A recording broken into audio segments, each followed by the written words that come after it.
that this president's policies would drive our economy down, when in fact we have seen the opposite. We've seen a massive deregulation campaign take place. We've seen inflation completely diminished from where it was under the reckless spending and the bad policies of the previous incompetent administration. I would remind the Fed chair, and I would remind the entire world, that this is a president who was a businessman first, and he knows what he is doing. He has a proven economic formula that worked in his first term as president, and it is working again. The one problem that remains is high interest rates for the American people. The American people want to borrow money cheaply, and they should be able to do that. But unfortunately, we have interest rates that are still too high. So the president sent this note to the Fed chair today. And if you look at this chart, this is a chart of all of the interest rates of many countries throughout the world. At the top is Switzerland. They're only paying a quarter for interest rates. Cambodia, Japan, Denmark, Thailand, Botswana, Barbados, Taiwan, Bulgaria, Cuba, Sweden, Morocco, Cabo Verde, South Korea, Algeria, Canada, Albania, Libya, Malaysia, China, New Zealand, Trinidad and Tobago, Czechia, Bolivia, Australia, Costa Rica, the Bahamas, Kuwait, Papua New Guinea, Bosnia, United Kingdom, and the UAE are all paying lower interest rates than the United States of America, which has one of the hottest and strongest economies in the world. The president sent this note to the Fed chair. It says, Jerome, you are as usual too late. You have cost the USA a fortune and continue to do so. You should lower the rate by a lot. Hundreds of billions of dollars are being lost, and there is no inflation. And the president is right. There is historically low inflation thanks to his policies. And we will continue to drive down the cost of living in this country for Americans. We will continue to deregulate. And it's also incredibly important that we pass this one big, beautiful bill, which is the largest tax cuts in American history. And that's why the White House and the president himself have been in touch with lawmakers all weekend long to get this bill passed. And they are working very hard to do so. It remains a top priority for the president. And this bill has exposed the clear differences between Republicans and Democrats in 2025. The Democrats are doubling down on craziness and radical policies that are undermining the very fabric of our country. Just look at the Democrat nominee for New York City Mayor, Zohran Mamdani. He's a Democrat socialist, really a communist, who proudly calls to defund the police, peddles anti-Semitism, praises pro-Hamas groups, wants Israel abolished, and believes wealthy Americans should not exist. Those are his words, just as recent as this weekend. Meanwhile, under President Trump's leadership, Republicans are fighting tirelessly for everyday middle-class working Americans who re-elected this president, and we're carrying out a revolution of common sense, and all of that is packed into this one big, beautiful bill. It delivers the largest middle and working class tax cuts in U.S. history. It keeps America safe by funding the largest ever one-time investment in border security. It's enough to reverse the Biden border invasion. And every single Democrat is against that, against securing our border and deporting millions of criminal illegal aliens.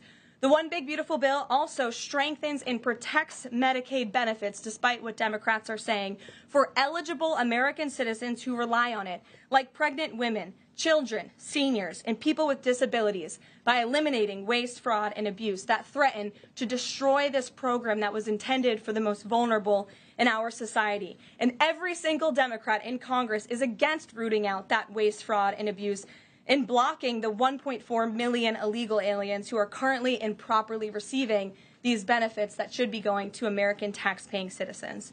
The Democrats in Congress are more concerned with defending illegal aliens than they are hardworking Americans. And the big beautiful bill also revitalizes our military and enhances our defense capabilities, protects our country from emerging new threats by funding a cutting-edge missile defense system called the Golden Dome. And as we all know, the one big beautiful bill makes the Trump tax cuts permanent. The White House and the president are adamant that this bill is passed and that this bill makes its way to his desk. Republicans need to stay tough and unified during the home stretch, and we are counting on them to get the job done. So with that, we will take up questions. John Fredericks is in our new media seat today. John, thanks for being here. We'll kick it to you. Thank you, Karoline. Let's get to the one big beautiful bill first. It Sure. appears now you're going to get at least 50 votes in the Senate. There'll be some amendments. What is the president's confidence level in getting 218 votes in the House by the end of this week in order for him to sign it on Friday? Well, look, we are very well aware, the president is very well aware, that this bill needs to not only pass out of the Senate, but it needs to go back to the House, and we need the full weight of the Republican conference to get behind this bill, and we expect them to, and we are confident that they will. The president has been working hand in hand with Senate Majority Leader Thune and also our House Republican leader, or the Speaker of the House, Mike Johnson, both of whom will be at the White House today to meet with the president yet again. I believe they were here this morning, actually. I have one follow-up. Sure. You outlined Jerome Powell and the note that the president just sent to him. There are many who believe that Powell has been politicized in a lot of different ways. The president has not been shy about acting on things that he believes in. Why not just fire Jerome Powell and put in somebody that is going to lower rates? Why wait? Well, it's a good question, and one you can ask the president, because that's a decision for him to make. But you're right to point out the politicization of the Fed, and it's very unfortunate for our country. But Jerome Powell cut rates numerous times ahead of the election when Joe Biden was in this Oval Office, but now he refuses to, and the economy is in a much better place. So there really isn't a good explanation for that, and the president is rightfully calling attention to it. Thank you. Kelly. Good afternoon. On Iran, the president posted on his social that he is not even talking to them anymore. When we were at NATO, he said he expected the U.S. and Iran to have talks as early as this week and that he might even want to see a written agreement. What is the update now if he's saying he's not even talking? So as I told you from the podium last week, I said the administration, and namely our special envoy Steve Witkoff, has been in communication both directly and indirectly with the Iranians. That communication continues. The president himself has not talked to Iran, which he pointed out in his truth statement. Peter. Thank you, Karoline. Does President Trump want Zoran Mamdani deported? I haven't heard him say that. I haven't heard him call for that. But certainly he does not want this individual to be elected. I was just speaking to him about it and his radical policies that will completely crush New York City, which is obviously a city that the president holds near and dear to his heart. There's this Congressman, Andy Ogles, he wants the Attorney General Bondi to explore denaturalization proceedings because he thinks Mamdani could have misrepresented or concealed material support for terrorism based on rap lyrics he wrote in 2017. Does President Trump think this is a worthwhile use of the Attorney General's time? Well, I'll let the president speak to that. I have not seen those claims, but surely if they are true, it's something that should be investigated. And could President Trump see himself, you said you just talked to him about this, could he see himself working with a mayor, Mamdani, somebody who, on Meet the Press this weekend, was given 3 chances to condemn the phrase globalize the intifada, but he couldn't? Yeah, look, the president is always willing to work with everyone. He's working with Democrats across the country, Democrat governors, and he said he'll work with people on the far left. He works with Republicans. He works with people in the middle. He wants to do what's right for America, but surely someone who holds these values and is quite literally a communist and condemns every value that makes this country great. Common sense, law and order, low taxes, working hard, and earning your keep in this country. He's against all of that, and I think the president would find it difficult to work with someone like that. If he is elected, I'm sure you'll hear more from the president on that, but we'll have to see. Hopefully the voters of New York City choose wisely. Sure. Thanks, Caroline. The president on Friday said that he was hopeful of a Gaza deal within the next week. Can you give us an update on any progress towards that and on any talks that the White House is having with Israel on that? Sure. Well, I know that Mr. Dermer is in Washington this week to meet with senior officials here at the White House. I also know that this administration is in constant communication with Israeli leadership, and the president himself speaks frequently, as you know, to Prime Minister Netanyahu. But this has been a priority for the president since he took office, to end this brutal war in Gaza. It is because of this president that humanitarian aid is being brought into the region. It's heartbreaking to see the images that have come out from both Israel and Gaza throughout this war, and the president wants to see it end. He wants to save lives, and however, the main priority for the president also remains to bring all of the hostages home out of Gaza. As you know, his tireless effort has brought home many of the hostages, including all of the American hostages who were held there. So he wants to see both things happen, and we're continuing to work very hard to do those things. Sure. Yeah, thanks, Caroline. What is the White House's response to Senator Tillis's criticism articulated from the Senate floor yesterday, in which he said passing the big, beautiful bill would betray President Trump's promise to protect Medicaid? Well, he is just wrong. And the president and the vast majority of Republicans who are supportive of this legislation are right. This bill protects Medicaid, as I laid out for you, for those who truly deserve this program, the needy, pregnant women, children, sick Americans who physically cannot work. And what it does is it ensures that able-bodied Americans who can work 20 hours a week are actually doing so, and that will therefore strengthen and protect those benefits for Americans who need it, as well as cutting out the waste, fraud, and abuse, as well as getting 1.4 million illegal aliens off of the program. So all of those measures are actually going to protect it for those who need it. That's the president's position, and that's what this bill does, and that's why Republicans need to vote for it and get it to the president's desk. That kind of criticism from a Republican senator, is that reason for concern for the passage of this? No, it's not. We're confident this bill is going to be back at the White House by the 4th of July. Stephen. Thank you, Caroline. Two questions. On the New York mayoral race, does the president plan to make an endorsement? And secondly, on Jerome Powell, a lot of the focus obviously has been on interest rates and him keeping them high, but a new controversy erupted today. My colleague first reported that he's facing Chairman Jerome Powell is facing accusations of lying to Congress, which is a potential crime, about luxurious details of the Fed's $2.5 billion renovation project. Senator Loomis has called attention to this. Some experts want him to be investigated. Does the White House want these allegations investigated and, if found substantiated, punished? I'll have to take a look at those allegations, and I will raise them to the president's attention and let him speak on them himself. To your first question regarding the mayoral race, the president was asked that yesterday by Maria Bartiromo. He refused to give an endorsement, so you won't get one from me at this podium unless he wants me to do that. Phil, go ahead. Oh, sure. And then I can go to you. Cool. Thanks. Thank you. The president said that he's working on a temporary pause for immigration enforcement in certain industries.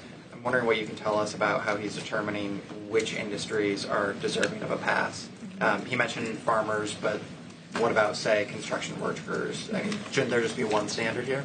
I don't have any more details to read out for you, but what I can tell you is that the White House is working closely every day with the Department of Agriculture as well as the Department of Homeland Security when it comes to workforce enforcement, worksite enforcement, and the president's focus and the focus of this administration is, of course, to remove public safety threats from the streets and to deport as many of the illegal criminals, especially the violent criminals that we know are still here because of the previous administration. So that's the main priority and the goal. And then the president has already made cuts to the Office of the Director of National Intelligence, but now Senator Tom Cotton has put forward a bill that would cut the office by another 60%. What's the president's reaction to that legislation, and is this something that he would support, those additional cuts? I don't know if the president's even aware of that legislation, but I will get you a response if he is aware and if he wants to respond to it. Go ahead. Thanks, Caroline. You mentioned the dangerous wildlife at the alligator Alcatraz. Is that a design feature? Why is the president going with this mega bill in such a precarious position in the Senate? And then also, can you talk about the CBO estimate that it would add about 11 million uninsured? Well, look, when you have illegal murderers and rapists and heinous criminals in a detention facility surrounded by alligators, yes, I do think that's a deterrent for them to try to escape. We do know that some of these illegal criminals have escaped from other detention facilities, like one in New Jersey, which I know was recently reported on. So, of course, we want to keep the American people safe, and we want to remove these public safety threats from our streets, and we want to effectively detain them as best as we can. As for why the president is going, I think his trip to this detention facility actually underscores the need to pass the One Big Beautiful Bill, because we need more detention facilities across the country. The last administration let in nearly 20 million illegal people from all over the world, and this administration is focused on arresting and detaining them. But in comparison to that 20 million illegal criminal population in our country, we only have 7,000 ICE agents in the interior who are doing this very important work. And so we obviously need more personnel, we need more resources, and that's why we need to pass the One Big Beautiful Bill. On the CBOs. Go ahead. Yes, in the pink. Thank you. Thank you. Welcome. Can you please share some details of China trade deal? Has the U.S. agreed to ease some export, technology export restrictions? Sure. Well, the final language that was agreed upon in both Geneva and in London was signed just past week. We can get you that final text of the agreement. Go ahead. Thank you, Caroline. Eamon, and then behind you. Okay, thanks, Caroline. So on Jay Powell, has the president got a short list of who he wants to see as Jay Powell's successor, and is he going to name a successor as early as this summer? I won't get ahead of the president on any announcements on that. Does he like Scott Bessent for the job? Again, I won't get ahead of the president. And on TikTok, if you could, real quick, he said Sure. yesterday he's got a buyer, but the question there is, does he have a seller? And do you have any indication from the Chinese government that they've authorized a sale of TikTok to the U.S. or to U.S. buyers? What I can tell you is that these discussions with China regarding the sale of TikTok have been ongoing at the highest level, and they will continue. As you know, we have another 90-day extension, and it's just to continue to work out this deal and make sure that TikTok stays on for the American people. That's the president's main goal in this, while protecting their privacy and their security. Behind you. Go ahead. Thank you, Karoline. The president has been calling for a deal in Gaza for 2 days and many posts. Who is blocking the deal? And one other thing, when he posted on Netanyahu's trial, also he said it interferes with the negotiations on Iran and on Gaza. What did he mean by that? I'm sorry, to your second question? The second question, when he posted about the Israeli Prime Minister trial, Yes. he said it interferes with the negotiations on Gaza and on Iran. What did he mean by that? It interferes because it physically and logistically was interfering. The prime minister was slated to go to court last week when he's in the middle of negotiating a peace deal and bringing hostages out of a war-torn region. And so the president was simply, I think, emphasizing his empathy that he has for Bibi Netanyahu and seeing him go what he's going through with his own judicial system in the state of Israel. Clearly, the president knows that very well. He, too, was a victim of a judicial system that was trying to put him in jail, as you all know. You all covered it. But President Trump prevailed. That's why he's back in the Oval Office, and he believes that Bibi Netanyahu is a great leader for the people of Israel. The president just worked with him closely to end that 12-day war and to obliterate Iran's nuclear facility, to take out that imminent threat, not just to the state of Israel, but also to the United States of America and the rest of the world. And he believes that Prime Minister Netanyahu should be praised for that. Go ahead. Ms. Caroline, on the mega bill and the amendment that would limit Medicaid expansion under the Affordable Care Act, does the president want that amendment to pass? The president wants this bill to pass. Meredith.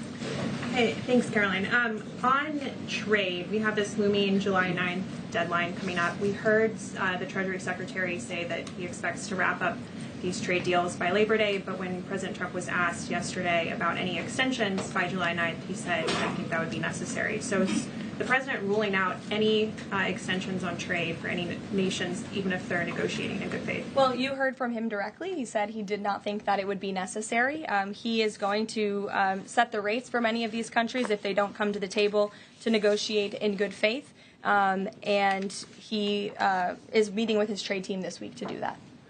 Mary. Thanks, Caroline. I just watched a CNN segment on a new app called Ice Block, and it kind of appeared to be promoting this app where you can tell people where ICE agents are. Given the recent rise... An app that tells people where ICE agents are? Yes. And given the rise, I believe, 500% increase in assaults on ICE agents, I wanted to see if you could comment on that and why CNN would be promoting such an app. Well, it's a very good question. I'll have to go back and watch the clip myself, but surely it sounds like this would be an incitement of further violence against our ICE officers. As you know, as you stated, there's been a 500% increase in violence against ICE agents, law enforcement officers across the country who are just simply trying to do their jobs and remove public safety threats from our communities. And that's something we as Americans, including journalists at CNN who live in many of these cities where illegal aliens are hiding and were let in from the previous administration, should be very grateful for. So we haven't seen the clip. We'll take a look at it, but certainly it's unacceptable that a major network would promote such an app that is encouraging violence against law enforcement officers who are trying to keep our country safe. Caroline, Shelby. I just wanted to get a clarification on the Senator Rick Scott's amendment. It sounds like the president is agnostic about whether it's attached. Is that accurate? Look, I'm not going to get into the details of the discussions that are ongoing right now, but the president wants these senators to come to a conclusion, to get this bill back to the White House as soon as possible and make sure that it's a piece of legislation that can make its way back through the House as well. So obviously there's some ping-ponging between both sides of Capitol Hill right now, but that's why Senator Thune and Speaker Johnson are working with the president in lockstep every step of the way. In the back, News Nation, go ahead. Thanks, Karoline. The president did, and then in front of you, yes. In front of Sure, I'll take both of you. The president did announce last week that the trade deal with India is closed, and this could happen anytime soon. Are there any roadblocks as of now? Are there any updates on that? And how does the president see this about China's role or its influence in the Indo-Pacific region? Sure, yes. The president said that last week, and it remains true. I actually just spoke to our Secretary of Commerce about it. He was in the Oval Office with the president. They are finalizing these agreements, and you'll hear from the president and his team, his trade team, very soon when it comes to India. On China? Counter China on that front? Yes, I mean, look, India remains a very strategic ally in the Asia Pacific, and the president has a very good relationship with Prime Minister Modi, as you know, and he will continue to have that. Go ahead. Thank you, Caroline. On the reconciliation bill, Senator Tillis from the floor yesterday seemed to suggest President Trump was getting bad counsel on the effects of the bill. Is President Trump aware of the analyses, and there are several of these, that suggest if rural hospitals potentially close, if there are Medicaid patients in the millions that become ineligible for that? Yes, and that claim is just simply untrue. Rural hospitals comprise 7% of all hospital spending on Medicaid, and that illustrates that they have not benefited from the massive increase of waste, fraud, and abuse under the Biden administration. So this bill strengthens Medicaid. It will protect those benefits that hardworking Americans need, and that's why the president wants this bill to pass. The senator was wrong. The president put out a Truth Social post addressing it, and then the senator announced he's no longer running for office anymore. So I think that case has been closed, and the White House is continuing to focus on getting this legislation to the president's desk for his signature. Go ahead. Yes, you. Yeah, thank you so much. Well, you and then you. There's confusion here. A question on Syria. Go ahead. Has the Syrian government get back to you that they are ready to join the Abraham Accord? Is there any discussion with the Syrian and Israeli government for having a security agreement? Is the first question. And the second question, what's the end goal for talking with the Iranian? Is that only focused on the nuclear program, or they are willing to speak about the other issues like the proxy groups and ballistic missiles, or even trade with Iran? So as for discussions between Syria and Israel, you'll have to reach out to those respective governments. I can't comment on that. But what I can tell you is that this afternoon, the president will be signing an executive order to terminate the United States sanctions program on Syria. And this is in an effort to promote and support the country's path to stability and peace. The order will remove sanctions on Syria while maintaining sanctions on the former President Assad, his associates, human rights abusers, drug traffickers, persons linked to chemical weapons activities, ISIS and their affiliates, and Iranian proxies. And this is, again, an action that the president promised and shocked the world with in Saudi Arabia, because he's committed to supporting a Syria that is stable, unified, and at peace with itself and its neighbors. The president met with Syria's new president when we were in the Middle East, as you know, and so this is another promise made and promise kept by this president to promote peace and stability in the region. Thank you, Caroline. Sure. Questions on two topics, if you don't mind. Sure. I will start with NTD here. First, on Canada.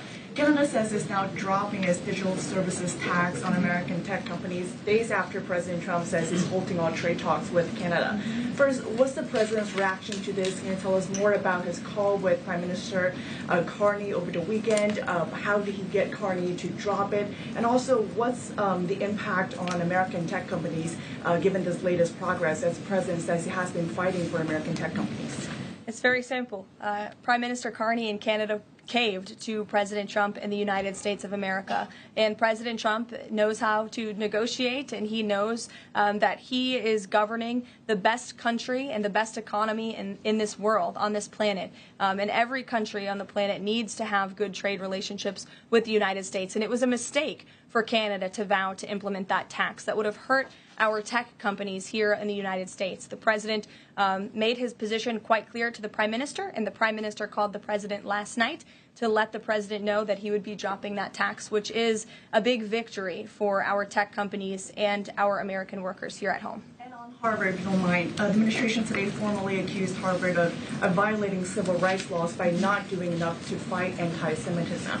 We know that the president has talked to us before about Harvard potentially having a deal with the administration in the coming days. Do you have an updated timeline for that? How is the negotiations going? And is more pressure needed for Harvard to take fighting anti-Semitism seriously? Well, there was quite a direct letter that was sent to Harvard this morning, as you know. The negotiations are taking place behind closed doors, so I won't comment on that. But what I will share with all of you, for those who haven't seen it, is the context of this letter, because I think it's very important. And this comes from the Department of Health and Human Services, which concluded after a thorough investigation that Harvard University is in a violent violation of Title VI of the Civil Rights Act, which prohibits discrimination on the basis of race, color, and national origin. And if you read some of the content of the investigation and what they found, the majority of Jewish students reportedly experienced negative bias or discrimination on their campus, while a quarter of Jewish students at Harvard felt physically unsafe. Jewish and Israeli students were assaulted and spit on. They hid their kippahs for fear of being harassed and concealed their Jewish identity from classmates for fear of ostracization. Images were widely circulated amongst the Harvard community that trafficked in obvious anti-Semitic tropes, including one that showed a dollar sign inside of a Star of David, and the campus was vandalized with anti-Semitic stickers, including one that showed the Israeli flag with a swastika. The Harvard campus was racked by demonstrations, as you all know, violent protests that violated the university's rules of conduct.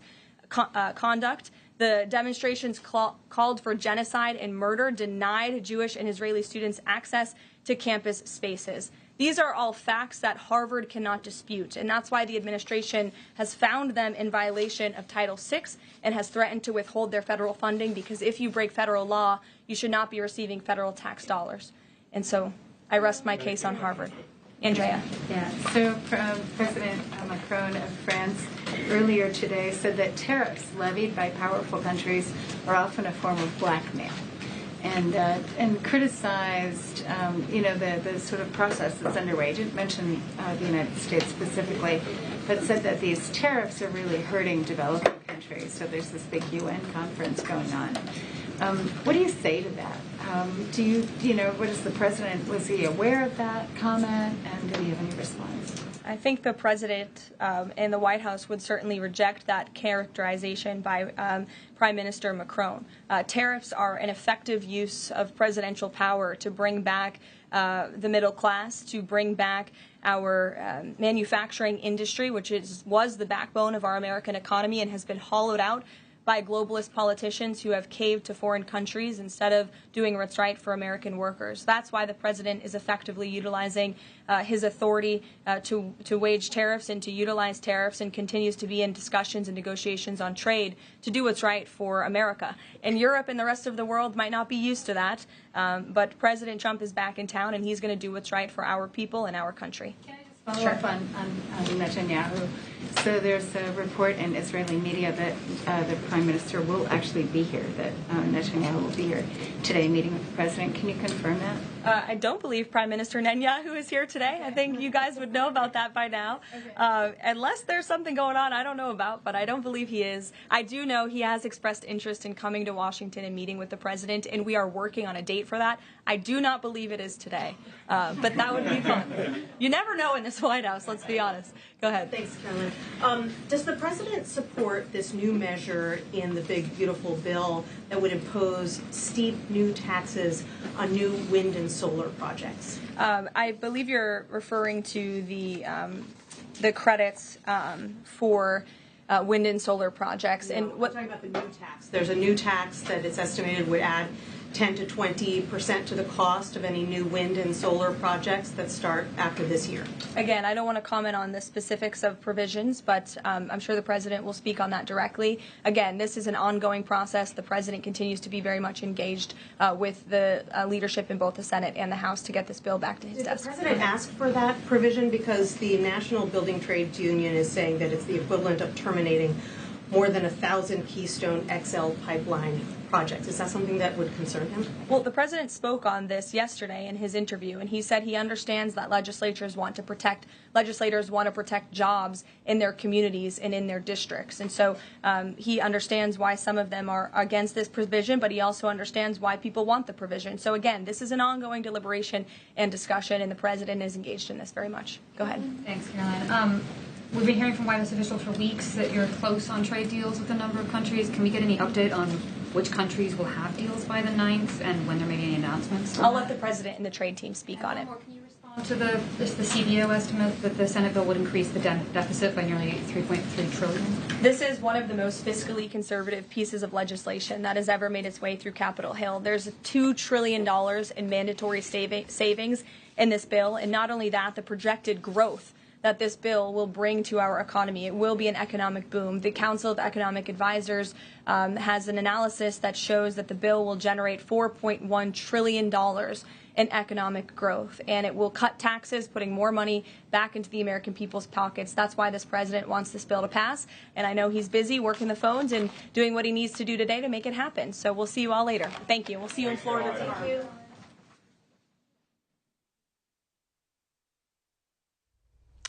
The White House press secretary, you just saw a press conference there. She started it talking about the soon-to-be-built so-called Alligator Alcatraz in Florida, a 5,000-bed facility to process and deport criminal illegal aliens. She described it as being isolated by dangerous wildlife, making it an ideal, secure, low-cost solution to securing and deporting criminal illegals. She laid out the president's wins last week as well, from commanding the world stage to driving gas prices down and watching the stock markets hit a record high. But the one problem remains: the high interest rates hurting the American people, and that's why the president sent a note to the Fed chair today. She said, highlighting how countries from the UK to China are all enjoying lower rates. And with our strong economy to back him up, the president says it's time that our rates come down big time right now. She also emphasized the importance of passing the big, beautiful bill with historic tax cuts for the American people. She said Democrats and Republicans couldn't be more different, pointing to Democrat Zohran Mamdani, a socialist who in New York, who pushes to defund the police, promotes anti-Semitism, and claims wealthy Americans shouldn't exist. Meanwhile, Republicans are fighting for everyday middle-class Americans, outlined clearly in the big, beautiful bill, which she believes will get to the president's desk by the 4th of July. One America News Network, your source for credible, honest, unbiased reporting from around the world, has just launched a live, 24/7, 365 days a year uninterrupted cable feed on YouTube. And it's only $5.99 per month. Now you can watch One America News Network live, anytime, anywhere in the world. Go to our YouTube page and click here to become a member today.